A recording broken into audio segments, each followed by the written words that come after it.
골로새서 2장 13절 말씀 다 같이 한 목소리로 받들어 읽도록 하겠습니다. 또 범죄와 육체의 무할례로 죽었던 너희를 하나님이 그와 함께 살리시고 우리의 모든 죄를 사하시고 아멘. 2장 13절에서 이 하나님께서 우리의 죄 용서를 해주신 것을 통해서 우리를 살리셨다. 우리가 이 하나님의 구원의 은혜에 대해서 살펴보고 있습니다. 그래서 우리가 영적으로 죽었다라고 할 때에 두 가지 사실 때문에 죽었다라고 이야기하고 있죠. 그래서 범죄 때문에 또 육체의 무할례로, 그래서 육체의 무할례라는 것은 바로 범죄를 통해서 하나님의 백성이 아닌 자리로 떨어지게 된 상태를 이제 보여주고 있죠. 또 범죄를 통해서 다시 하나님 앞으로 돌아와서 하나님께서 살려주시는 그 은혜를 받는 그 자리 가운데 나오지 못한 것, 그게 이제 바로 육체의 무할례죠. 그래서 이 범죄라는 것이 특별히 하나님께 대한 고의적이고 의도적인 불순종을 통이다 우리가 나누었습니다만, 하나님 한마디로 해서 그 범죄는 근본적인 것은 탕자가 아버지를 떠나는 것처럼 하나님을 떠나는 거죠. 그러니까 의도적인 불순종이라고 할 때 하나님의 주권을 부정하고는 것입니다.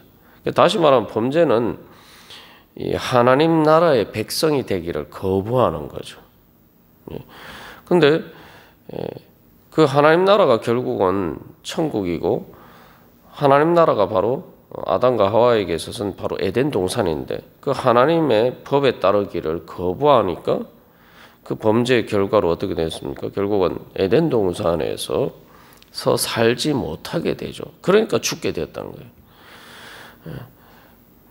그래서 이 육체의 무할례는 어떻게 보면은 바로 그러한 죄의 상태, 즉 하나님의 백성이 아닌 자리에 머물러 있는, 이 말 그대로 하나님의 나라에서 관점에서 보면은 이방이라는 거죠. 그래서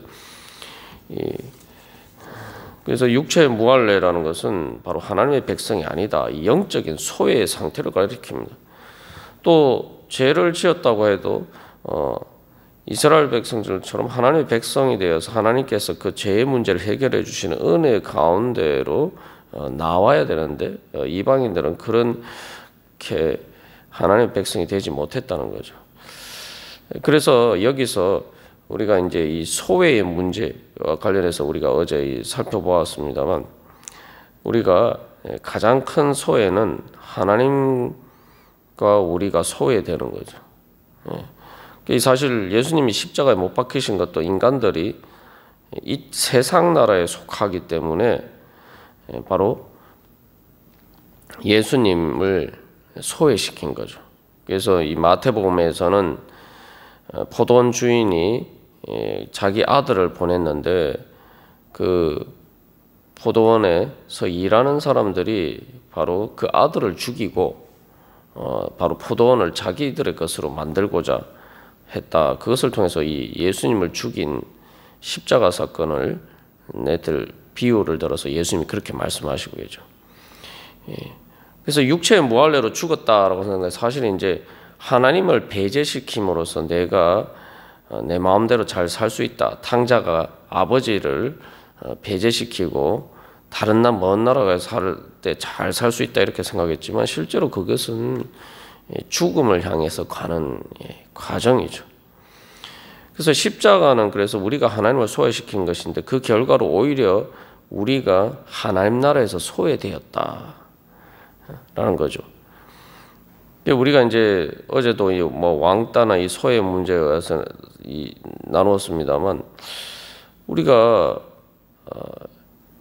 죽어서 하나님 나라에 가는데 하나님 나라의 백성이 아닌 것은 정말 끔찍한 소외죠. 바로 내가 하나님 나라에 들어가지 못하게 되는 거죠. 그래서 이 철로 역정에 보면은 그 무지라는 사람이 천국의 문턱에까지 갔는데 아무도 그를 맞아주지 않는단 말이죠. 보통 성도들이 이제 천국에 오면은 그 첼로역정에 보면은 이제 막 그 천사들이 미리 나와서 환대를 하고 이 영접을 해주는데 이 무지는 천국 문 앞에 갔는데도 아무도 맞아주지 않는단 말이에요. 그래서 왜냐하면은 전혀 천국에 들어가도록 예정되지 못했기 때문에. 쉽게 말하면 오늘 아무도 오기로 한 사람이 없는데 당신은 누구냐? 이제 이렇게 된단 말이죠. 그렇게 됐을 때 결국 이제 거기에서 지옥으로 떨어지는 그런 이제 장면을 이제 존 버년이 보았다라고 이야기하는데, 그래서 이 하나님 나라에 들어가지 못하면은 정말 끔찍한 소외죠. 그래서 우리가 이 범죄라는 것이 육체 무할례라는 게 하나님 나라의 백성에서 소외되는 것을 이야기하는데, 결국은 인간의 범죄를 통해서 단순히 하나님과의 관계뿐만 아니라 이 사람들과의 관계에서도 서로가 서로를 소외시키고, 그래서 외롭게 만들고, 서로가 서로에게 말 그대로 이방인과 같은 그러한 자들이 된단 말이죠. 그러나 예수님 통해서 하나님께서는 우리를 소외시키지 않으시고 오히려 그 품에 다 안으시기 위해서 우리를 찾아오셔서 그 넓은 사랑의 품으로 우리를 다 이렇게 하나님의 백성으로 불러주셨죠. 그래서 너희를 하나님이 그와 함께 살리시고 라고 이야기할 때 특별히 우리가 주목해서 봐야 될 것은 너희를 하나님이 그와 함께 살리시고 라고 이야기하면서 그 다음에 마지막에는 우리의 모든 죄를 사하시고 라고 얘기해요. 그래서 너희를이라고 이야기하다가 우리라고 이야기하고 있어요. 그러니까 이것은 무엇이냐 하면은 바로 이제 범죄는 이스라엘 백성들이나 유대인들이나 이 이방인이나 다 똑같이 해당되는 문제죠. 그런데 육체의 무할례는 이제 이방인들에게만 해당되는 내용입니다. 그래서 너희를 육체의 무할례로 죽었던 너희만, 그러니까 이방인만 육체의 무할례로 죽었는데 재용서함을 받는 것은 뭐예요? 우리라고 해서 단순히 이방인들뿐만 아니라 골로새 교회 교인들뿐만 아니라 바로 유대인들도 포함하고 있다는 거죠. 그래서 할례를 받은 유대인이나 할례를 받지 않은 이방인이나 그 육체 할례를 받는 것과 상관없이 이제 예수 그리스도의 할례를 받아서 우리가 이제 죄 용서를 받게 되었다. 유대인들의 특권이라는 것은 바로 예수님을 믿을 수 있게 있는, 더 쉽게 믿을 수 있는 이미 하나님의 언약의 그 자리에 들어와 있는 그것이 그들의 특권이죠. 그 문제는 이제 그들이 그 할례를, 육체의 할례를 받은 자로서 하나님 나라의 백성이면은 그 하나님께서 보내신 이제 예수님을 믿는 믿음 가운데 나가서 참된 그리스도의 할례, 마음의 할례를 받는 자리에까지 나가야 되는 거죠. 그래야 이제 죄 용서에 죄 사함을 받는 은혜 가운데 나아가는데, 사도 바울이 이것을 통해서 이야기하는 것은 결국은 결국 예수 그리스도를 통해서, 그러니까 예수 그리스도와 함께 살리심을 받는 그리스도의 할례를 통해서 죄 사함을 받는데, 결국 그 문제에 있어서 이 그리스도의 할례를 받지 않으면은 아무런 의미가 없다. 다시 말하면 이 거짓 교사들은 이미 그리스도의 할례를 받아서 죄 사함을 받았는데 마치 다시 이렇게 유대인들과 비슷한, 유대인들과 같은 그런 할례를 받는 것이 말 그대로 구원에 이르는 또 더 높은 영적인 단계에 이르는 것처럼 얘기하고 있단 말이죠. 다시 말하면 할례를 받지 않으면은, 육체의 할례를 받지 않으면 이제 소외되는 것처럼 뭐 구원의 문제든지 더 높은 영적인 단계에서 올라가는 자리에서 소외받는 것처럼 이야기하는데, 그게 아니고 근본적으로 이제는 그리스도와 함께 살리심을 받느냐, 그리스도를 통해서 제사함을 받느냐 문제에 달려 있는 것인데, 이미 그 문제는 해결이 되었기 때문에 이제 다시 그 이전 단계인 육체 할례를 받았느냐 안 받았느냐 그런 문제로 돌아갈 필요가 없다는 거죠. 그래서 여기서 이제 우리라고 해서 결국 육체 할례를 받은 유대인들까지 포함해서 이제 이야기를 하고 있습니다. 여기서 이제 두 가지 우리가 생각해 볼 것은, 이제 이런 이단들과의 관계에서 이미 사실은 그 육체 무할례로 죽었던 골로새 교회 교인들이 예전에 이제 예수를 믿음으로 그리스도의 할례를 받아서 그 육체 무할례로 죽었던 소외에서 이제는 하나님의 백성이 되었는데, 마치 다시 육체의 할례를 받지 않으면 소외되는 것처럼 이야기하는 그런 거짓 교사들에 속지 마라라는 거죠. 이미 그 하나님의 백성으로서 은혜이 되는 확실한 은혜를 받았는데 아직도 그 은혜를 안 받은 것처럼 그렇게 자꾸 이렇게 이야기하는 것에 속지 말라는 거죠. 이 문제는 이제 오늘날도 사실은 이제 이단들의 유혹이 이게 전형적인 하나의 수법 중에 하나입니다. 뭐냐면은 자기들만 구원받는데 자기들의 그 무리 안에 들어와야지. 예를 들면 신천지 같으면은 그 신천지 안에 그 그룹 안에 들어와야지 구원을 받고, 그렇지 않고 일반 교회를 다녀서는 구원받지 못하는 것처럼, 그렇게 마치 이렇게 하나님 나라에서 소외되는 것처럼, 육체의 무할례로 죽었던 것처럼 그렇게 그렇다고 자꾸 이야기를 해요. 그러나 그렇게 되면, 그러나 이미 예수님을 통해서 하나님 우리가 받은 세례를 통해서 중생하고 믿음을 통해서 거듭남의 은혜를 받은 것을 우리가 그 은혜 안에 그 은혜를 제대로 이렇게 믿음의 성장을 통해서 누리는 것이 문제지, 그렇게 그것을 떠나는 것서 다시 뭐 그런 이단들의 무리 가운데 들어가야지 괜찮은 것처럼 그렇게 말하는 데 속지 말라는 거죠. 결국은 이 육체 할례를 받은 그 육체 무할례로 죽지 않았지만, 그러나 유대인들도 범죄로 죽은 것은 마찬가지라는 거죠. 그들이나 유대인이나 이방인이나 똑같이 예수 그리스도를 통해서 제사함의 은혜를 받는다. 핵심은 하나님의 나라의 백성이 되는 것은 이제 육체의 할례나 무할례의 문제가 아니라 바로 예수 그리스도와 함께 살리심을 받는 그리스도의 할례를 받았느냐, 거기에 달려 있다는 거죠. 그런데 그것을 자꾸 이제 육체의 할례를 받았느냐 거기에 두는 것은 이제 문제가 된다는 거죠. 그래서 우리가 이 하나님 나라에서 소외된 자로서 살아가느냐, 아니면 또 이단처럼 자꾸 이렇게 잘못된 것을 통해서 하나님 나라의 백성의 증거를 삼느냐, 이 두 가지 문제가 우리에게 이 도전으로 다가옵니다. 그래서 이제 결국 그 두 가지 문제를 극복하기 위해서는 주님께서 이미 예수 그리스도를 통해서 나와 함께 살리신 재용서함의 은혜를, 제사함의 은혜를 주신 것이 얼마나 큰 은혜인지 그것을 제대로 내가 깨달아 알고 그 사죄의 은혜 안에서 살아가고 있느냐.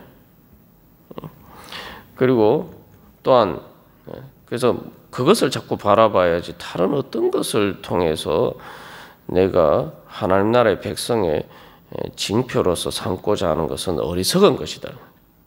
그러면 나중에 이 사도 바울이 이야기합니다만 뭐 여러 가지 신비적인 경험이나 뭐 그런 것들을 가지고 하나님 나라의 백성의 증거를 삼을 수 있는 것이 아니라는 거죠.